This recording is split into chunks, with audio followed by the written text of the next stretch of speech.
Hoje a gente vai falar um pouquinho sobre história. Quem gosta de história? Adoro história. E você que não levantou a mão, história é uma coisa muito simples. É tudo o que acontece na nossa vida. Ontem foi história. Mas eu não fiz nada, mas é uma história. História não é aquilo que se conta inventado, criado. São os fatos, as coisas que vivemos dia a dia. Isso é história. Tudo que passou é história. Se grandes coisas fizemos, história. Se pequenas e simples, história. Tudo é história. Você sabe a história da sua família? Falei isso na primeira aula do Instituto, quando demos. Sabe a história da sua família? De onde veio? O primeiro que chegou. É uma história maravilhosa. Depois você pesquisa a sua. Uma coisa linda. E no mundo tem muito registro de história. Tem os tabletinhos da Mesopotâmia. Tem pintura nas cavernas. Tem os papiros. Tem os pergaminhos. Tem livros.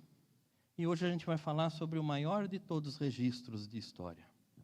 Hoje a gente vai conversar um pouquinho sobre aquele que registra tudo, do princípio ao fim. Conhece ele? É o livro da Mônica? Do Cebolinha? É a Bíblia. A Bíblia registra toda a história. E ela registra a nossa história. Viu? Registra a nossa história. Amém. Se não existíssemos, não haveria história. E Deus não ia se preocupar com nada. Mas, olha que coisa gloriosa. No princípio, criou Deus os céus e a terra. E todas as coisas. Tudo o que você vê nesse mundo, no universo e tudo mais, foi criado por Deus. E Ele criou a vegetação, os animais e tudo mais.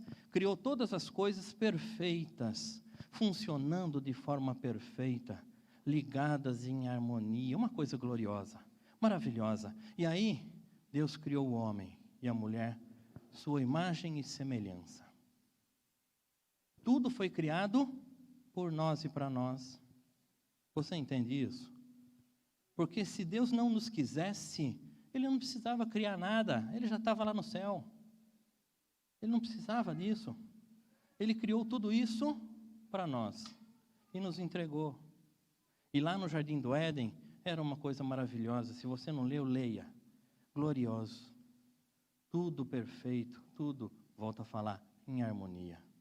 Tudo glorioso. E aí, olha que coisa fantástica. Deus fala a verdade? Pode responder, Deus fala a verdade? Ele mente, ele engana, ele enrola, ele dá uma titubeada? Jamais. E aí lá, em Gênesis 1:31, fala assim, e viu Deus tudo quanto tinha feito, e eis que era muito bom. Nós éramos muito bons. Tudo que Ele criou era muito bom. E quando Deus fala muito bom, você pode imaginar como é bom. Muito bom. Uma coisa maravilhosa. Só que aí, todo mundo fala do livre-arbítrio. Já ouviu esse negócio? A escolha. De toda a criação, nós somos os únicos que temos o poder da escolha. A gente pensa e escolhe. Isso é o maior exemplo de liberdade que posso ter. Eu escolho o que fazer. Eu escolho o que eu quero. Às vezes não conseguimos fazer, às vezes não sai do jeito que a gente previu, mas nós podemos escolher, porque Deus deu isso. E para a gente escolher tem que ter pelo menos duas coisas, não tem? Não é? Você gosta de arroz, feijão ou macarrão? Está lá os dois, você vai poder escolher. Se for um só, não tem como escolher. Não é verdade? Isso é básico e simples. Aí Deus colocou lá no meio do Jardim do Éden a árvore da vida e do conhecimento do bem e do mal. E falou assim para Adão e Eva, pode comer tudo, de todas elas. Só não pegue do conhecimento do bem e do mal. Porque quando você pegar, vai morrer. Olha que coisa interessante. Essa palavra Deus deu Hoje nós somos na sexta-feira de madrugada. E eu fiquei pensando, falei, que coisa maravilhosa. Nem da árvore da vida, que daria a eternidade física, Deus proibiu. Pode comer.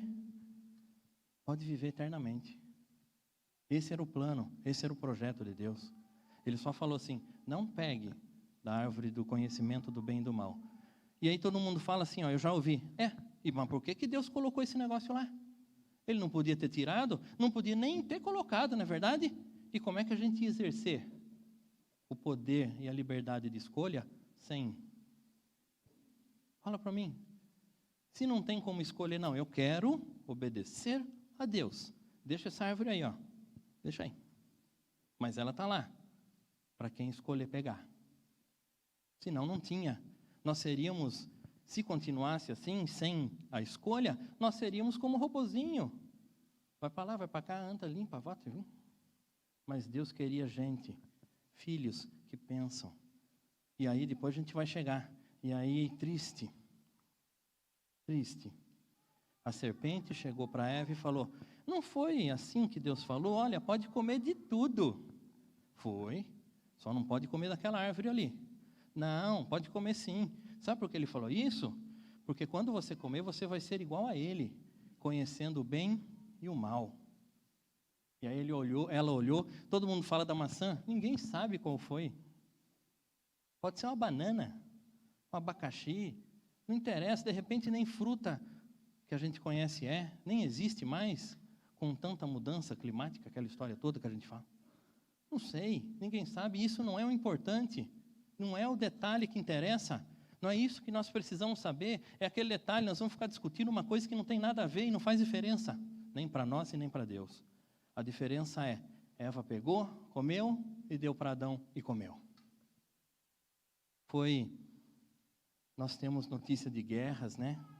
Notícia de pandemia, nós temos N coisas, mas a maior desgraça, a coisa mais terrível que aconteceu com a humanidade, foi esse dia, quando desobedeceu a Deus. Foi nesse momento. E aí, Deus, olha que coisa maravilhosa, todo final de tarde Deus vinha e passeava no jardim com Adão e Eva conversando, um dedinho de prosa. O pensamento de Deus sempre foi esse, ter muitos filhos para poder conviver e passear junto no jardim e conversar. E aí, Adão, como foi seu dia? Foi muito bom, o que você fez hoje? Hoje eu não fiz muita coisa não. Deus, ele não quer saber de grandes coisas, ele quer saber como foi seu dia. Foi bom? Hoje foi trabalhoso, hoje foi complicado. E guarde uma coisa no seu coração, crente, não tem problema. Você que está conhecendo ao Senhor, você que conhece ao Senhor, não tem problema, porque o Senhor Todo-Poderoso resolve todas as coisas. Nós temos trabalho a fazer. Tem muito trabalho, muito, mas o Senhor continua ajudando até nesse trabalho. E aí aconteceu o quê? Quando Deus chamou, cadê vocês? Ele já sabia o que tinha acontecido. Eles fugiram, sabe por quê? Porque de toda a pureza, toda a harmonia, toda a beleza, toda a simplicidade, eles começaram a enxergar maliciosamente e viram que estavam nus e fizeram roupa. Aí a malícia, a maldade, o levar vantagem entrou no mundo. O pecado entrou no mundo e fez uma destruição tamanha. Não foi só aqui, foi em tudo. Acabou com tudo. E aí Deus falou assim, mas o que vocês fizeram? Olha que coisa interessante. Adão falou assim, a mulher, o Senhor me deu? Me deu o fruto, eu comi. Eu não tenho nada a ver com isso. Aí já começa a passar a culpa para o outro, né? Aí a mulher falou, eu não tenho nada a ver com isso. A serpente falou. Vai falar com ela lá. Não está nessa tradução, tá? Não está nessa versão. Mas é o claro que aparece. Aí começa o hábito da pessoa e às vezes, nossa, não fui eu não, foi ele. Eu não sei de nada. Passar a responsabilidade. Já começou errado aí. E Deus, é lógico, mas por que fez isso? Por conta disso, agora a terra vai ser maldita. E aí os problemas, as dificuldades, a tristeza, a guerra, tudo entrou no mundo. Tudo por conta desse pecado. Não é o pecado de ter comido, é o pecado de ter desobedecido. Escolheu. Podia ter falado assim para a serpente: eu não quero esse negócio não. Deus falou para não fazer. Eu não vou fazer. Acho que a gente estava muito bem. Seria maravilhoso. Mas não foi isso que aconteceu. O plano de Deus, ele é perfeito. Mas durante a história, Deus teve que fazer umas adaptações, porque nós fizemos umas coisas diferentes. Nós fizemos o diferente. Então aí Deus vai adaptando o plano dele. Mas ele jamais, ele deixou de nos amar. Foi por isso que ele nos criou, para nos ter com ele. E olha, desde o Jardim do Éden, Deus queria a gente com ele. Passear com ele. E aí foi a destruição total. O homem foi colocado para fora do Jardim do Éden, perdeu a harmonia, tranquilidade e sossego, teve que trabalhar como nós fazemos até hoje, para poder comer, para se sustentar. Ainda na bondade, Deus fez roupa. O melhor costureiro da história fez roupa para eles. Só que fechou o Jardim do Éden. Não entra mais. E nunca mais entrou.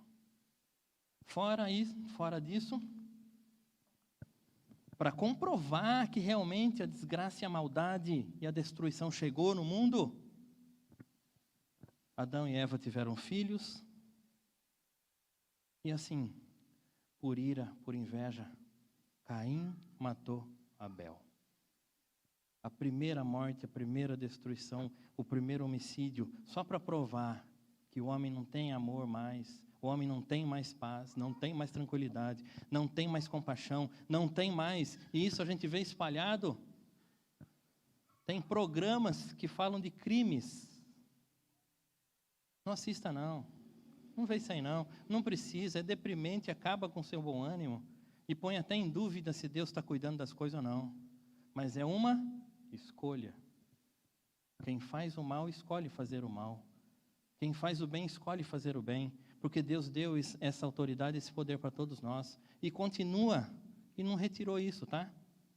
Você continua escolhendo isso. Todo dia você faz isso. Perdeu tudo, acabou tudo. E aí Deus ainda insistindo, ainda acreditando em nós, ainda nos querendo, ele falou com Abraão: Abraão, deixa tudo aí, vai para onde eu estou mandando, que eu vou fazer um compromisso com você, uma aliança com você. Você vai ser abençoado e todas as famílias da terra serão abençoadas através de você. Sabe o que é isso? Porque de Abraão veio Jesus. Todas as famílias serão abençoadas. E ele fez. Assim, não sabia para onde, mas ele foi. Você já foi para alguma viagem sem saber nem para onde? Não comprou passagem, não fez o roteiro, não sabe de nada, mas sai de casa para ir? Foi assim que aconteceu com Abraão. Ele foi.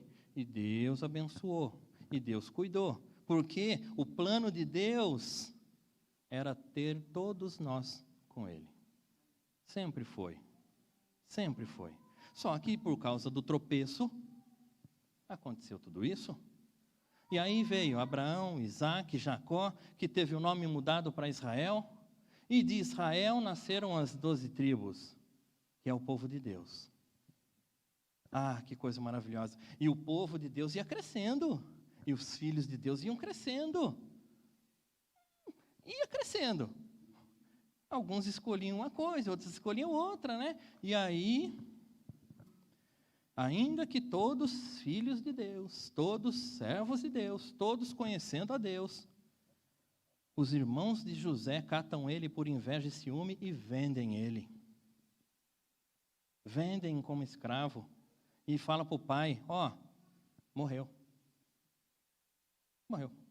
E ele foi vendido, foi parar no Egito, foi comprado como escravo, serviu na casa de Potifar, e Deus era com ele, em todo momento. Tudo que ele punha a mão era abençoado. A casa de Potifar ficou perfeita, só que aí vem o mal, e a mulher de Potifar escolhe: eu vou dar em cima dele.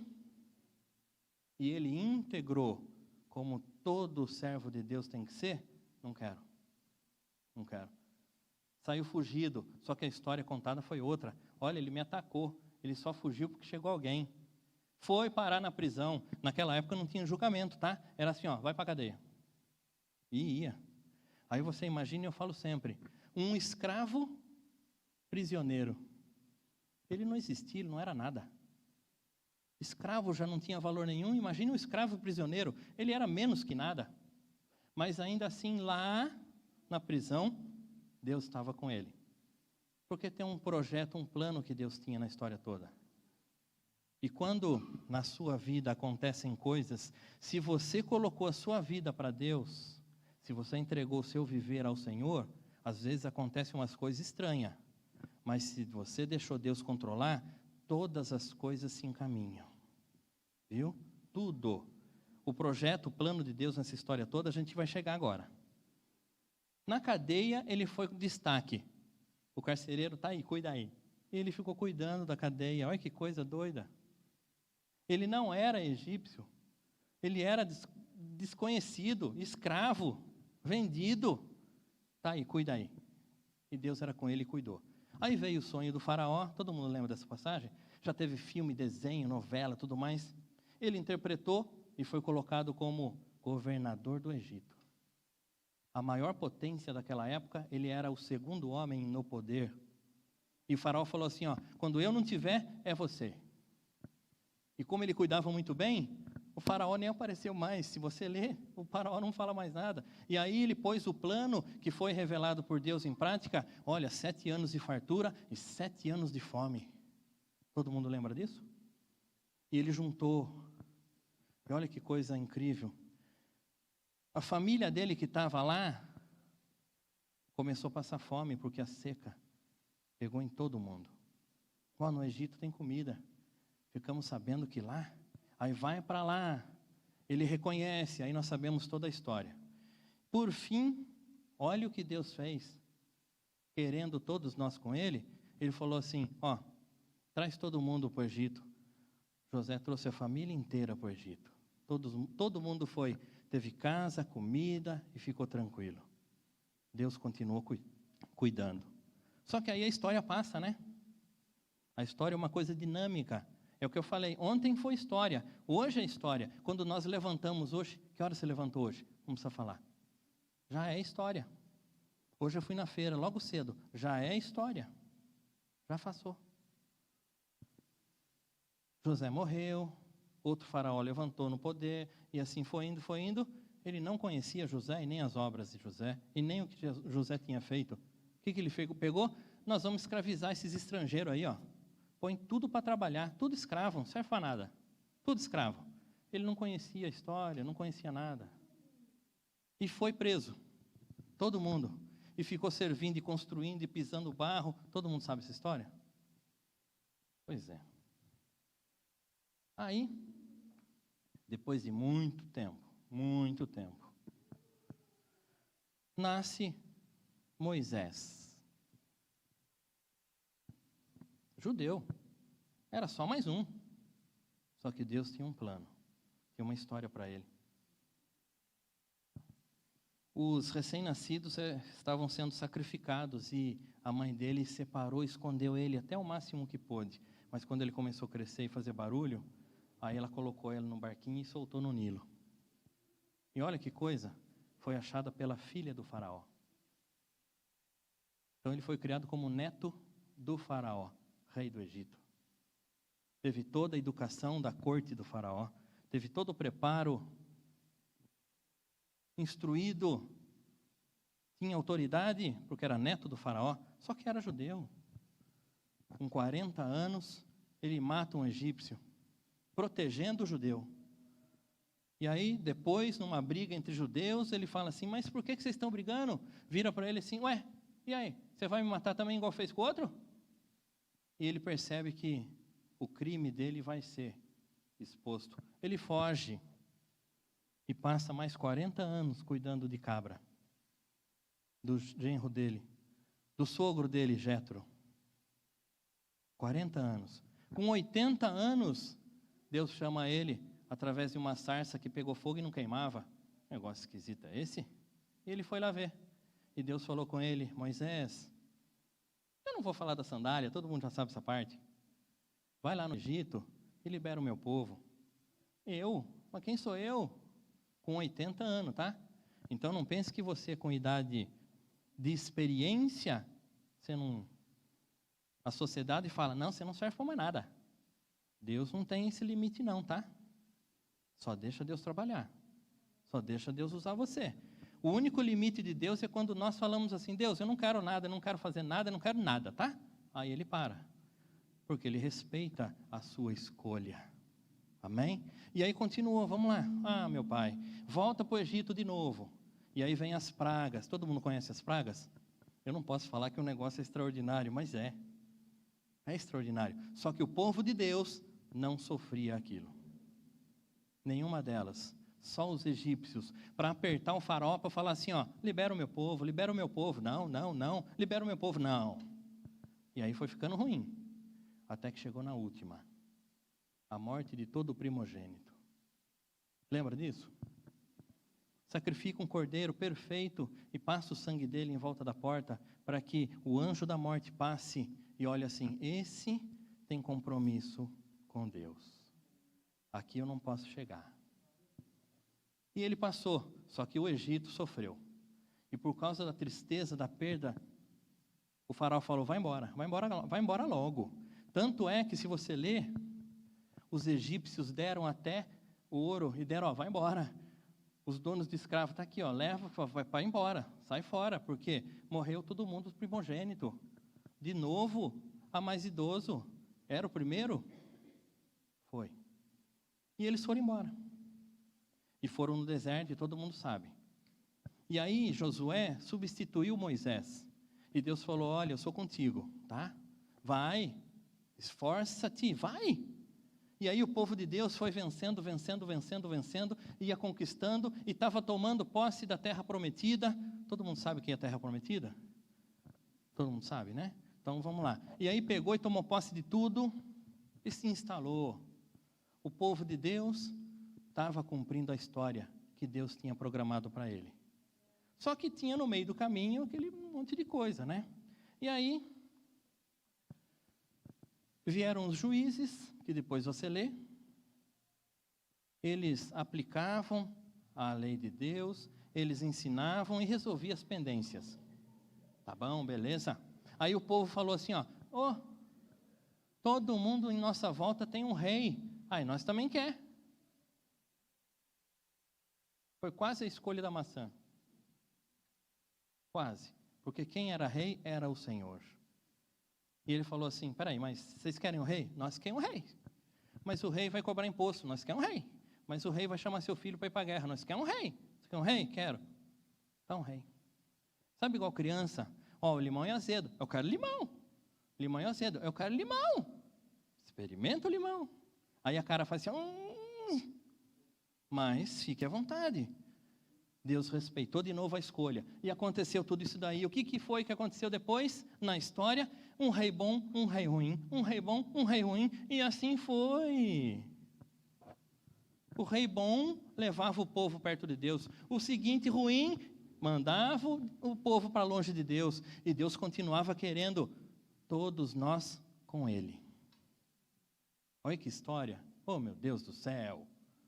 E aí vieram os profetas. A parte dos profetas é um pouco mais complicado, por quê? Porque aí Deus falou assim: eu tenho que fazer alguma coisa. Aí os profetas se levantaram: olha, para de fazer essas coisas erradas, volta para os trilhos, faz as coisas direito, olha o que Deus fala, olha a palavra de Deus, aprenda esse negócio, faça do jeito que Deus está falando. E aí foi uma tragédia, ninguém queria saber. Lá em 2 Reis, Nabucodonosor vem, arrasa com tudo, pega tudo que tinha até dentro do templo, taca fogo em tudo e leva todo mundo preso. Acabou. Por quê? Mas Deus é mau, né? Não, Deus tem avisado por anos, séculos. Faz as coisas certas, faz as coisas direito. O pecado vai trazer consequência. O pecado vai trazer problema. E trouxe. O pecado trouxe. Foi todo mundo preso. E a estratégia de Nabucodonosor era extraordinária. Sabe o que ele fazia? para evitar revolta, porque quando você leva cativo alguém, que deixa todo mundo junto, começa a fervilhar o negócio igual panela de pressão, e uma hora estoura. Sabe o que ele fazia? Ele separava famílias. Então mandava o filho para um lado do reino, o pai para o outro lado e a mãe para o outro lado, os primos, os tios, e eles nunca mais se viam. Vivia com gente estranha, não dava para ter harmonia nem para brigar contra o rei opressor. Estratégia fantástica, do ponto de vista militar, fantástico, tanto que durou anos. E aí, belo dia, o judeu tem permissão para voltar, para reconstruir Jerusalém. E ele reconstrói, e volta a fazer Neemias, Esdras e tudo mais, e reconstrói tudo mais. E aí, aquele detalhe, ainda assim, tinha gente que falava assim, esse negócio não vai dar certo não. Pode parar por aí, isso aí. E Deus continuava nos querendo junto com ele. Deus continuava tendo história. E aí está escrito lá em Gálatas 4. E na plenitude dos tempos, o Senhor enviou seu Filho Jesus. Plenitude dos tempos, para você entender, era no meio do Império Romano, no auge do Império Romano. E o Império Romano dominava tudo.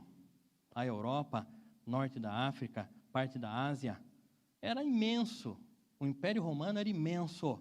E esse Império Romano criou e construiu estradas, ligando todas as regiões por causa do comércio. Ele assumia, conquistava, dominava, mas ainda dava uma certa liberdade para que cada um dos povos vivesse do seu jeito. E aí tinha as estradas, tinha seguranças de tempo em tempo, quilômetro em quilômetro, tinha guarda. Então estava relativamente em paz. A plenitude dos tempos é isso, tá? Não é a completa e perfeita harmonia. É que o Senhor aproveitou as estradas romanas, a segurança romana, o transporte romano, para enviar Jesus e a palavra de Deus ser expandida para todo mundo. Plenitude. Foi extraordinário. O plano de Deus é maravilhoso, mas o fundamento básico do plano de Deus é assim: eu quero você comigo. Extraordinário. E aí vem os evangelhos. Todo mundo conhece? Já leu os evangelhos? Vou fechar os olhos. Os evangelhos são extraordinários. É chamado de, tecnicamente, a biografia de Jesus. E é mesmo, porque conta a história dele, no nascimento, o que ele fez, tudo mais. Conta que ele dormiu, conta que ele comeu, conta que ele fez ceia e conta que ele morreu. Só que nesses evangelhos fala assim: eu vim para salvar e resgatar o que se havia perdido. O que se havia perdido? O que é que se havia perdido? Nós, lá no Éden, nós nos perdemos de Deus. E todo o resto se perdeu de Deus. E quando escolhe fazer o mal, está cada vez mais perdido de Deus. E o Senhor Jesus veio para isso. Ele não veio para tomar o trono. Tanto que ele fala: o meu reino não é dessa terra. Ele veio para fazer o bem. Curava, alimentava, ressuscitava. Esse é Jesus. Mas ele veio para quê? Para salvar o que se havia perdido. Para nos salvar. Para perdoar todas as falhas e pecados. Quando o Senhor foi crucificado, naquele sofrimento antes do prego, foi todo o pecado que caiu sobre ele. E quem aceita o Senhor como Senhor e Salvador, tem os pecados apagados, tem a salvação e a vida eterna. E aí ele dá um plus, tá? O cuidado dele até chegar na vida eterna, que é hoje, é agora. Ele cuida de nós agora, nesse momento. Está tudo nos evangelhos. Leia a Bíblia. Leia os evangelhos. Tá? Para de olhar qualquer outra coisa que não te dá crescimento, desenvolvimento, não te dá sabedoria, não te dá conhecimento. Porque o final de todas as coisas é o Senhor. Tudo vai passar, como fala a palavra. Só a palavra de Deus, o reino de Deus vai ficar. E você quer estar onde? Não precisa responder. Não precisa responder, não.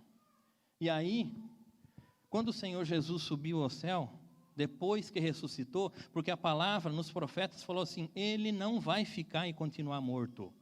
Ele vai voltar. E ele ressuscitou e falou assim: olha, eu não vou deixar vocês órfãos, viu? Eu vou mandar um Consolador. E subindo ao céu, ele mandou o Espírito Santo. E quando o Espírito Santo veio, lá em Atos 2, que você deve conhecer, mas eu acho essa passagem extraordinária. Eu falei ontem no culto, eu sou meio suspeito de falar, essa passagem é extraordinária, aquela passagem é extraordinária, aquela outra extraordinária. Eu falo a mesma coisa sempre, porque a Bíblia é extraordinária. Extraordinária. Conta a nossa história, do começo ao fim. E aí veio o Espírito Santo com som de vento impetuoso, todo mundo conhece essa história aí, e línguas como que de fogo pousaram sobre todo mundo, sabe essa história, né? Quando o Espírito Santo chegou, nasceu a igreja. Onde a gente está, nasceu lá naquele dia, em Pentecostes, que é uma festa judaica. E nessa festa, estava cheio de gente de todo o Império Romano lá para comemorar. E Pedro abriu a porta e falou: olha aqui, ninguém está bêbado aqui. Sabe Jesus, que foi crucificado, morto e ressuscitou, ele veio para salvar você. E milhares se converteram naquele dia.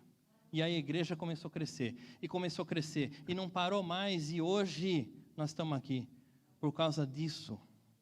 Porque isso Deus prometeu e cumpriu, e isso o Senhor falou e cumpriu. E aí vem Paulo, eu sou extremamente suspeito em falar de Paulo, eu sou apaixonado pela obra de Deus que fez, e através dele nessa terra.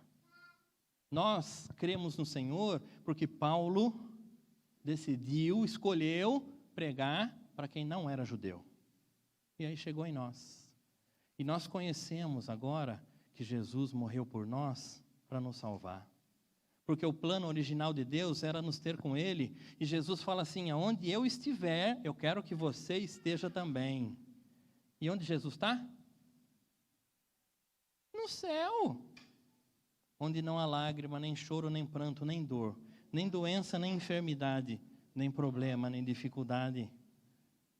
Lá não tem nada, só o Senhor e a glória de Deus.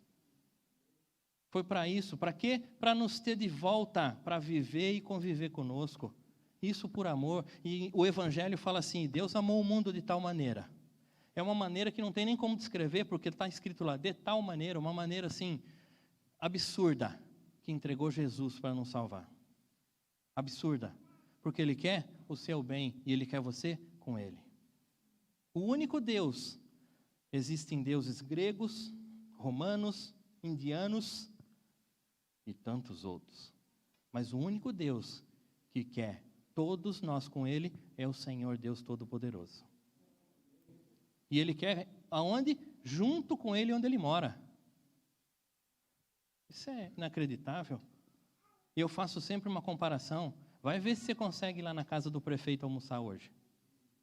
Vai lá. Consegue não? Mas com Deus você vai participar da mesa do Senhor. Que comparação, como é que pode o homem não, mas o Deus Todo-Poderoso, o Criador de todas as coisas, Salvador de todos nós, nos recebe na mesa dele. É esse o Deus que a gente serve. E isso tudo é história. Tudo isso é história. Então leia a Bíblia, viu? Para saber o que vai acontecer, eu vou dar só uma prévia. O que vai acontecer? O Senhor Jesus vai voltar em glória. E todos que servem a Ele vão com Ele. Acabou. Não tem mais como voltar atrás e nem voltar e nem sofrer mais. Acabou. Escolhe, tá? Você tem a liberdade de escolha. Não é porque eu estou falando. Leia e escolha. O melhor, claro, é o Senhor. O melhor é a salvação de Deus. E Ele ainda, por pior que seja o pecado, Ele perdoa. Quando você se arrepende e confessa, Ele perdoa. E olha que coisa, está escrito assim, ó: dos seus pecados nunca me lembrarei. Olha que coisa. Eu vou fechar os olhos. Às vezes a gente fala assim: não esqueci o que você fez não, viu? Eu não esqueci. Mas Deus fala que esqueceu. O meu Pai, que coisa extraordinária. E a gente faz o contrário. Oh, meu Pai, a gente faz o contrário. Isso tudo é história. Tudo é história. Está vendo como história é extraordinária? Maravilhoso. Pega e lê a Bíblia. O começo, o meio e o fim de toda a nossa história está na Bíblia. O fim é glorioso, viu? Maravilhoso. Escolhe ele. Escolhe. E quem está assistindo, escolhe também. Não é porque eu estou falando, mas lê a Bíblia. Lê a palavra de Deus. Leia. Amém?